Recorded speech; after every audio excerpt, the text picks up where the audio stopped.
どうも。私はメテオ。森の弓使いよ。風よ。遠距離支援はいかが？ダメよ。みんなの面倒はちゃんと見てあげるわ。いや悪いね。僕は別に信徒じゃないよ。私たちの力の見せ所よ。Codename Meteor is a former forest warden from Kazimierz. She is a skilled archer and has extensive experience in tracking and wilderness survival. She is currently infected and, like many operators, uses her skills as a payment for treatment. She is pretty easygoing overall. She and her fellow forest wardens protected the seemingly infinite forests of Kazimierz, but when she contracted oripathy, she was essentially exiled. She is not particularly good with technology, apparently. She struggles more with getting a device to work than having to deal with oripathy every day. She had the biggest culture shock out of everyone in Rhodes Island. Something that you may not have noticed is that she actually uses a traditional bow compared to a composite bow. To her, it is a reminder of her past, reminders of the other wardens, and her life in the woods.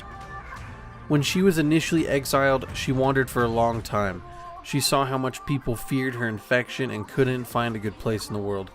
When she finally asked to join Rhodes Island, we saw her skill and couldn't turn her down. She actually has 2 operator records. In her first one, it starts off with her not even being able to use a thermostat well. It is also revealed that she is roommates with Mina. Now, I personally wasn't aware that medic operator real name was actually Mina, but now we know. Mina calls her to let her know that a little girl named Gianna is afraid of the thunder. Mina eventually brings Gianna to Meteor after getting her to calm down a little. Gianna was found in some ruins where Mina asked Meteor to temporarily take care of her. Her family died, shielding her from a collapsing ceiling. Meteor was asked because, at the time, and probably all the time, the medical center was just too overworked. They couldn't look after her. Mina assures Gianna that Meteor is patient and kind, and the two get along well.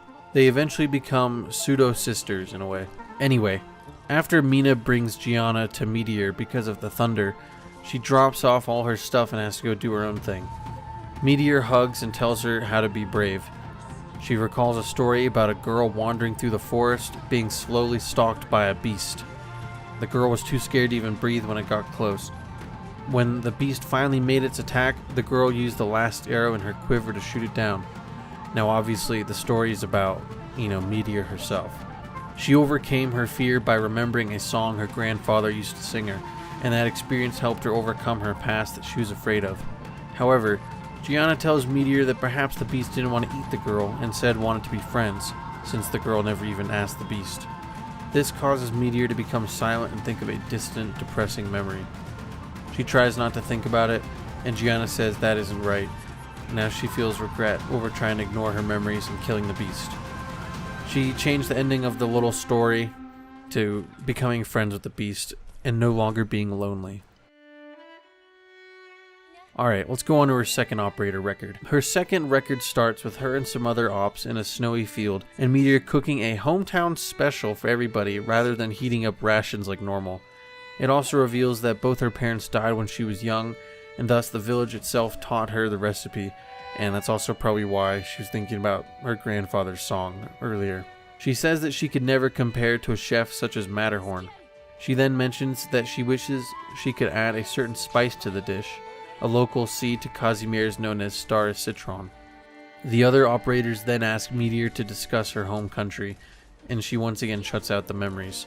As the night ends, she dreams of her time with Lana. The memories are inconsistent, with Lana both running around and being sick for the past month. Most of the village's children are sick, with winter going on too long.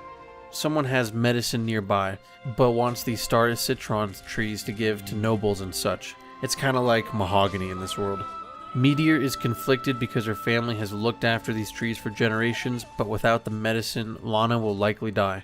As she discusses with her uncle of sorts, everyone begins to beg Meteor to give him the trees. She wakes up from the dream before a decision is made. As they get ready to continue their mission, They notice a nearby village on fire in the direction they were headed. As she heads over, she recounts another memory of hers. When giving away the trees, there was an explosion near them. The originium-powered tree fellers that were being used exploded. The uncle is wounded and Meteor patches him up. However, due to the explosion, there is now originium dust scattered everywhere.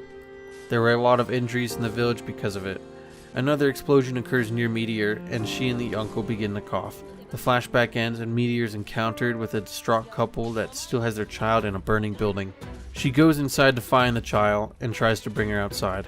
The way she came in is now impassable, so she sends the child through a small hole that only a kid could fit through. Field Operator A, who is named Kara apparently, is on the other side. The child gets through as the room starts to crumble. Meteor hallucinates Lana next to her, and Meteor says that she is sorry that she couldn't save everyone. Lana says it's time to say goodbye and that Meteor needs to move on. She loses consciousness, and when waking up is next to Mina. Mina tells her that was a reckless thing to do. Meteor tells her that she couldn't just sit by and let this child die, and that she doesn't regret it. She confides in Mina about her past, and Mina reminds her that not letting go is only going to hurt her worse. Meteor also tells her that when Lana died from illness anyway, she took up her bow and left with the other infected. I guess that's why Meteor doesn't want to switch to a composite bow like everyone else. The other infected eventually drifted apart until Meteor was alone. Gianna gives Meteor a bunch of roses, and Meteor smiles. The record ends with Gianna crying about the situation. And there we have it. I think that is pretty much most of Meteor's lore and background. I'm happy that she got 2 operator records. The second one I think really adds to her character regarding her choice in bow. Anyway, hope you enjoyed, and I'll see you guys another time.